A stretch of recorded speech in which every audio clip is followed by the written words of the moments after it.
ஒரு ராஜா வாழ்ந்து கொண்டிருந்தார். அவருக்கு 12 அழகான மற்றும் புத்திசாலி மகள்கள் இருந்தனர். இளவரசிகள் அனைவரும் ஒரே பெரிய அறையில் தூங்கினர். அதில் வரிசையாக அவர்களுக்கு 12 அழகான படுக்கைகள் இருந்தன. ராஜா தனது மகள்களை நேசித்தார். ஆனால் ஒவ்வொரு இரவும் அவர்கள் என்ன செய்கிறார்கள் என்பது குறித்து அவர் கவலைப்பட்டார். ராஜா ஒவ்வொரு இரவும் இளவரசிகளின் அறையின் கதவை கவனமாக பூட்டினாலும் மறுநாள் காலையில் இளவரசிகள் சோர்வாக இருப்பதை கண்டார். இன்னும் குழப்பமாக அவர்களின் சிறிய பட்டு நடனமாடும் செருப்புகள் துண்டு துண்டாக இருந்தன. ஒவ்வொரு நாளும் ராஜா தனது மகள்களுக்கு 12 புதிய ஜோடி பட்டு காலணிகளை ஆர்டர் செய்ய வேண்டியிருந்தது. மறுநாள் காலையில் ராஜா தனது மகள்களிடம், தாங்கள் ஏன் மிகவும் சோர்வாகவும் வெளிர் நிறமாகவும் இருக்கிறீர்கள்? ஏன் அவர்களின் நடன காலணிகள் துண்டுகளாக இருந்தன என்பதை விளக்குமாறு கெஞ்சிய போது, இளவரசிகள், அன்புள்ள அப்பா, நாங்கள் இரவு முழுவதும் எங்கள் படுக்கைகளில் நிம்மதியாக தூங்கிக் கொண்டிருந்தோம் என்று முணுமுணுத்தனர். உண்மையை கண்டறிய ஒரு வழியை மன்னர் யோசித்தார். 12 இளவரசிகள் ஒவ்வொரு இரவும் எங்கு நடனமாடச் சென்றார்கள் என்ற மர்மத்தை தீர்க்கும் முதல் நபர் அவர்களில் ஒருவரை மனைவியாக தேர்ந்தெடுப்பார் என்று அவர் ஒரு அறிவிப்பை வெளியிட்டார். இருப்பினும் இளவரசிகளின் ரகசியத்தை கண்டறிய முயற்சிக்கும் எவருக்கும் வெற்றி பெற 3 பகல்களும் 3 இரவுகளும் மட்டுமே இருந்தன. விரைவில் ஒரு இளவரசன் தனது அதிர்ஷ்டத்தை முயற்சிக்க அரண்மனைக்கு வந்தான். ராஜா இளம் இளவரசனை வரவேற்கும்படி செய்தார். இளவரசியின் படுக்கை அறைக்கு அடுத்த ஒரு சிறிய அறைக்கு இளவரசர் அழைத்துச் செல்லப்பட்டார். 2 அறைகளுக்கும் இடையிலான கதவு திறந்தே இருந்தது. இளவரசிகள் இளவரசரால் பார்க்கப்படாமல் வெளியேற முடியவில்லை. இளவரசிகள் தங்கள் அறைக்குள் நுழைந்ததும் மூத்த இளவரசி அளித்த ஒரு கோப்பை மதுவை இளவரசர் மகிழ்ச்சியுடன் ஏற்றுக்கொண்டார். சிறிது நேரத்தில் அவர் தனது படுக்கையில் அயர்ந்து தூங்கிவிட்டார். மறுநாள் காலையில் இளவரசர் எழுந்தபோது இளவரசிகள் தங்கள் படுக்கைகளில் தூங்கிக் கொண்டிருந்தனர். 12 ஜோடி தேய்ந்து போன காலணிகளை கண்டு இளவரசர் திகைத்து போனார். அடுத்த 2 இரவுகளிலும் அதேதான் நடந்தது. ராஜா கோபமடைந்து இளவரசனை ராஜ்யத்திலிருந்து வெளியேற்றினார். பல இளவரசர்களும் இதே கதியை சந்தித்தனர். தனது மகள்கள் இரவில் எங்கே நடனமாடுகிறார்கள் என்பதை கண்டுபிடிப்பதில் மன்னர் விரக்தியடையத் தொடங்கினார். பின்னர் ஒரு நாள் ஒரு ஏழை சிப்பாய் சாலையில் நொண்டிக் கொண்டே வந்தார். அவர் காயமடைந்து போரில் இனி பணியாற்ற முடியாது.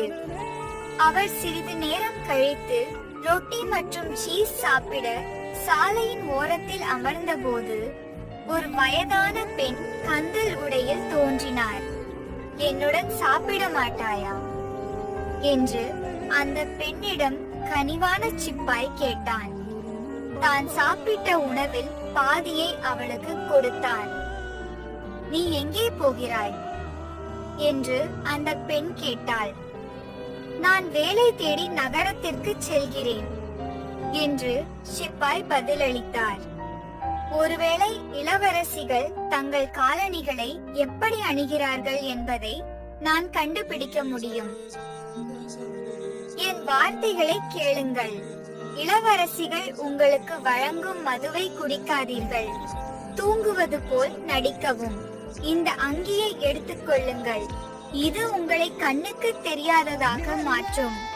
நீங்கள் இளவரசிகளை பின்தொடர்ந்து அவர்களின் ரகசியத்தை கண்டறியலாம் என்று கூறி அந்த மூதாட்டி சிப்பாயை ஆச்சரியப்படுத்தினார். அந்த வீரனுக்கு என்ன நினைப்பதென்று தெரியவில்லை.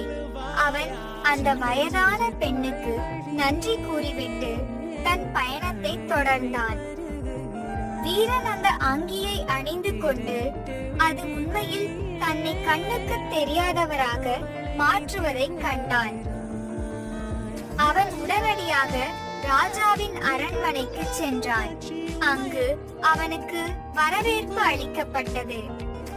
மாலையில் வீரன் இளவரசிகளின் படுக்கை அறைக்கு அடுத்த சிறிய அறைக்கு அழைத்துச் செல்லப்பட்டான். விரைவில் மூத்த இளவரசி வீரனுக்கு ஒரு கோப்பை மதுவை கொண்டு வந்தாள். அவன் மதுவை குடிப்பது போல் நடித்து அதை அவன் தாவணியில் சொட்ட விட்டான். பின்னர் அவன் தூங்குவது போல் நடித்தான். மூத்த இளவரசி சிப்பாயின் குரட்டைகளை கேட்டதும் அமைதியாக தன் சகோதரிகளிடம், அவன் மற்றவர்களைப் போலவே முட்டாள், சீக்கிரம் போ, நாம் பந்திற்கு தயாராக வேண்டும் என்று சொன்னாள். 12 இளவரசிகளும் தங்கள் சிறந்த பந்து கவுன்கள் மற்றும் நகைகளை அணிந்து கொண்டு ஒருவருக்கொருவர் தலைமுடியை ஒழுங்குபடுத்திக் கொண்டு அரட்டை அடித்து சிரித்தனர்.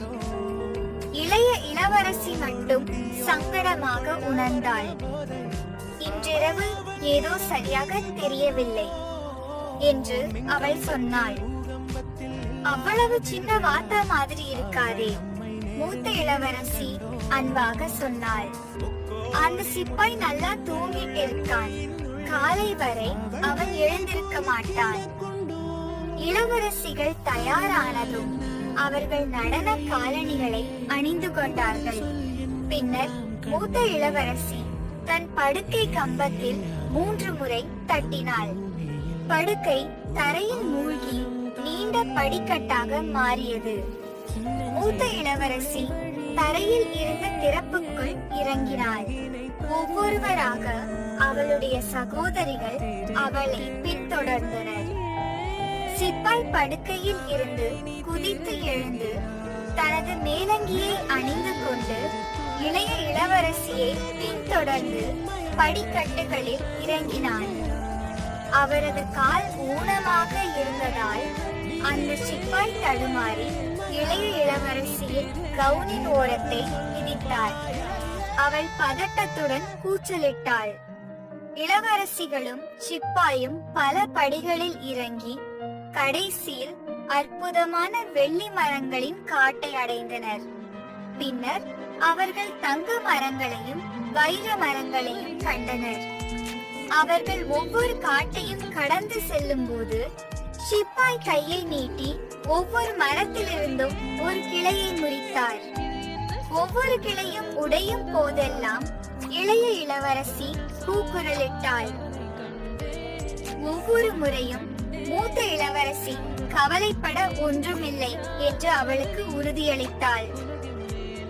12 இளவரசிகளும் ஒரு அழகான ஏரியின் விளிம்பிற்கு விரைந்தனர். அங்கே 12 சிறிய வண்ணம் பூசப்பட்ட படகுகளில் 12 இளவரசர்கள் அவர்களுக்காக காத்திருந்தனர். ஒவ்வொரு இளவரசியும் ஒரு அழகான இளவரசனின் கையை பிடித்தனர். சிப்பாய் விரைவாக இளைய இளவரசி மற்றும் அவளுடைய தோழியுடன் படகில் ஏறினார். ஏரின் மறுபுறத்தில் ஒரு அற்புதமான கோட்டை நின்றது. அழகான சிறிய படகுகள் கோட்டையை நெருங்கியதும் 12 நடன இளவரசிகளின் வருகையை அறிவிக்கும் எக்காளங்களின் ஆரவாரம், வான வேடிக்கைகள் வானத்தை ஒளிரச் செய்தன. இளவரசர்களும் இளவரசிகளும் கோட்டைக்குள் நுழைந்தனர். அங்கு அழகான இசை அவர்களை நடன அரங்கிற்கு வரவேற்றது. இளவரசிகள் தங்கள் இளவரசர்களுடன் பாதியிரவு நடனமாடினர். விரைவில் இளவரசிகளின் செருப்புகள் தேய்ந்து போயின. இளவரசர்கள் 12 இளவரசிகளையும் ஏரியின் குறுக்கே படகில் ஏற்றிச் சென்றனர். இந்த முறை சிப்பாய் மூத்த சகோதரியுடன் சவாரி செய்தார். இளவரசிகள் தங்கள் இளவரசர்களிடம் விடை பெற்று அடுத்த இரவு திரும்பி வருவதாக உறுதியளித்தனர். பின்னர் இளவரசிகள் தாங்கள் வந்த வழியே விரைந்தனர். இளவரசிகள் மிகவும் சோர்வாக இருந்ததால் கடைசி படிகளின் உச்சியின் வேகத்தை குறைத்தனர். அந்த சிப்பாய் அவர்களுக்கு முன்னால் வேகமாக ஓடி தனது மேலங்கியை கழற்றிவிட்டு தனது படுக்கையில் குதித்தார். இளவரசிகள் தங்கள் அறைக்குள் இழுத்துச் சென்று தங்கள் தேய்ந்து போன கிழிந்த காலணிகளை வரிசையாக போட்டனர். மூத்த இளவரசி அந்த வீரன் தூங்கிக் கொண்டிருக்கிறானா என்பதை உறுதி செய்து தன் சகோதரிகளிடம், நாங்கள் பாதுகாப்பாக இருக்கிறோம் என்றாள். அதன் பிறகு 12 சகோதரிகளும் அயர்ந்து தூங்கிவிட்டார்கள். அந்த வீரன் மீண்டும் காடுகளையும் கோட்டையையும் பார்க்க விரும்பினான். அதனால் அவன் அடுத்த இரவும் மறுநாள் இரவும் இளவரசிகளை பின்தொடர்ந்தான். 3வது இரவு அரசனுக்கு ஆதாரமாக காட்ட கோட்டையிலிருந்து ஒரு தங்கக் கோப்பையை சிப்பாய் எடுத்துக் கொண்டான். மறுநாள் காலையில் ராஜா அந்த வீரனை அழைத்து, வீரனே, என் மகள்கள் ஒவ்வொரு இரவும் தங்கள் காலணிகளை துண்டு துண்டாக ஆட வைக்கும் இடத்தை கண்டுபிடித்தாயா என்று கேட்டார். அரசே, நான் பார்த்தேன் என்று சிப்பாய் கூறினார். அவர்கள் ஒரு மறைக்கப்பட்ட படிக்கட்டில் பதுங்கிச் செல்கிறார்கள். பின்னர் அவர்கள் 3 மந்திரித்த காடுகள் வழியாக ஒரு அழகான ஏரிக்கு நடந்து செல்கிறார்கள். 12 இளவரசர்கள் அவர்களை ஏரியின் குறுக்கே ஒரு கோட்டைக்கு அழைத்துச் செல்கிறார்கள். அங்கு அவர்கள் இரவு முழுவதும் நடனமாடுகிறார்கள். சிப்பாயின் கதையை நம்ப முடியவில்லை. ராஜா தனது மகள்களை அழைத்தார். அவர்கள் உண்மையை ஒப்புக்கொண்டனர். ராஜா அந்த வீரனிடம் இளவரசிகளில் ஒருவரை தன் மனைவியாக தேர்ந்தெடுக்க சொன்னார். மூத்த இளவரசியை தான் மிகவும் விரும்புவதாக அந்த வீரன் ஏற்கனவே முடிவு செய்திருந்தான். அவள் புத்திசாலி, துடிப்பானவள், அழகானவள். இளவரசி தன் பங்கிற்கு அந்த வீரன் புத்திசாலி, கனிவானவள் என்று நினைத்தாள். அந்த வீரனுக்கு அரச உடைகள் அணிவிக்கப்பட்டன. அவனும் மூத்த இளவரசியும் திருமணம் செய்து கொண்டனர். திருமண விருந்தினர்கள் இரவு முழுவதும் மகிழ்ச்சியுடன் நடனமாடினர்.